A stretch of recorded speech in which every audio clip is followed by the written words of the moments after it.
खरं सांगायचं झालं तर मोमोज बनवायला खूप वेळ लागतो. पीठ मळा, स्टफ करा, शेप द्या. पण आजची ही ट्रिक वापरल्यावर तुम्ही नेहमी याच पद्धतीने मोमोज बनवाल. आणि खास गोष्ट म्हणजे ही रेसिपी बिगनरसुद्धा अगदी इझिली बनवू शकतात.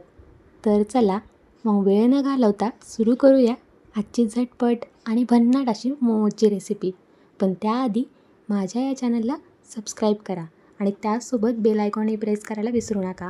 म्हणजे नवीन व्हिडिओ पोस्ट केला की लगेच तुमच्या मोबाईलमध्ये नोटिफिकेशन येत जाईल.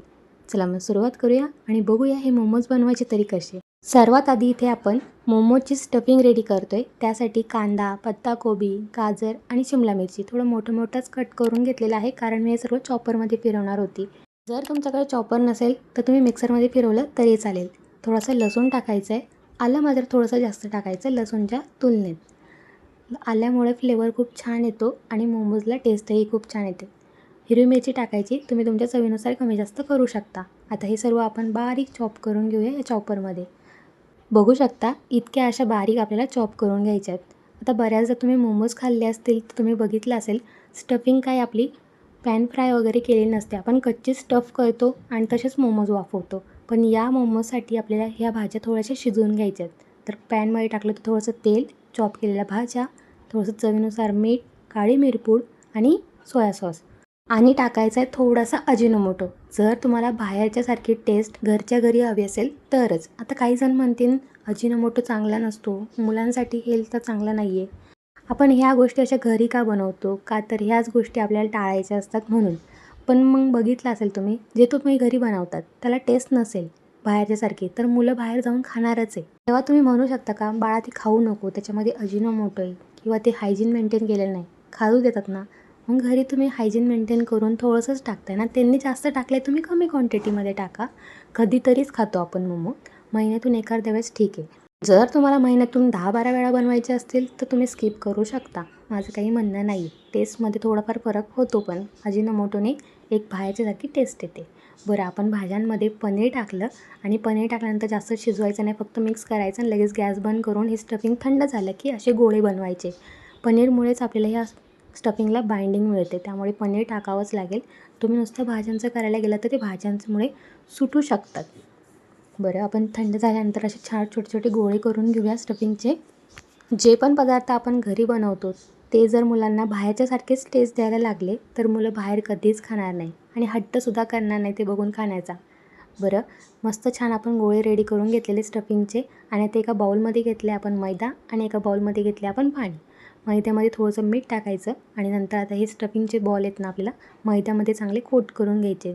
जसे मी करते सेम त्याच पद्धतीने, म्हणजे जास्त आता मैदा लागणार नाही त्याला, असे या पद्धतीने केलेत. तर आता बॉल उचलायचे, पाण्यात डिप करायचे आणि लगेच बाहेर काढायचे आणि परत आता मैद्यामध्ये आपल्याला हे कोट करून घ्यायचे. असं आपण 3 वेळा करणार आहोत. म्हणजे काय होईल, स्टफिंगला आपली चांगली बाइंडिंग मिळेल आणि जास्त कोटिंग पण जाड होणार नाही. 3 वेळाच करा. ते बघू शकता दुसऱ्यांदा मी पाण्यातून काढून पुन्हा मैद्यामध्ये कोट करून घेणार आहे आणि तर परत मैद्यामधून कोट झाल्यानंतर पाण्यात आपल्याला डिप करायचे नाही. आता ह्याच मैद्यामध्ये कोट केलेले आपण मोमोज साईडला काढून ठेवूया. जे काही एक्स्ट्राचा मैदा आहे तो डस्ट करून घ्या फक्त. जास्त मैदा नाही लागणार मग कोरडा वाफवल्यानंतर.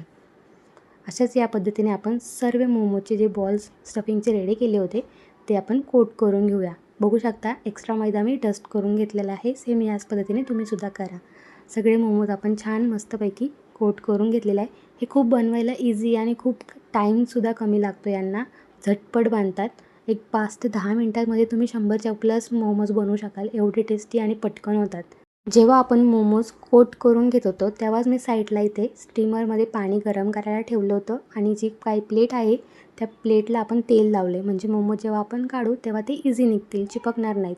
झाकण ठेवून हे मोमोज आपल्याला एक 5 ते 7 मिनटासाठी छान मध्यम आचेवरती वाफवायचे आहेत. नॉर्मली आपण मोमोज 15 ते 20 मिनटं वाफवतो, पण या मोमोजला आपल्याला खूप कमी टाईम लागतो. जास्त टाईम जर वाफवले तर हे फाटू शकतात. मोमोज वाफवल्यानंतर मस्त छान बारीक चिरलेली कोथिंबीर टाका आणि शेजवान चटणी नाहीतर चिली ऑइल असतं ते तुम्ही वरतून सर्व करू शकताय. मस्त छान आपले असे मोमोज रेडी झालेले आहे. खूप टेस्टी, इझी, लहान मुलंसुद्धा बनवू शकतील अशी ही रेसिपी. आणि हेल्दी जर करायची असेल तर मी इथे मैदा घेतला होता, त्याऐवजी तुम्ही तांदळाचं पीठ घेऊ शकता. टेस्टी असे हे मोमोज रेडी झालेत. सकाळी मुलांच्या टिफिनला द्यायला काही सुचत नसेल ना, हे मोमोज रेडी करू शकता तुम्ही. भाज्या पण त्यांच्या पोटात जातील, पनीर पण जाईल आणि मेन म्हणजे हेल्दी. बस ही रेसिपी जरूर ट्राय करा. कशी वाटली कमेंट करून नक्की सांगा. काही वाटलं तर कमेंटमध्ये विचारू शकता. भेटू पुन्हा नवीन रेसिपीसोबत. तोपर्यंत बाय बाय.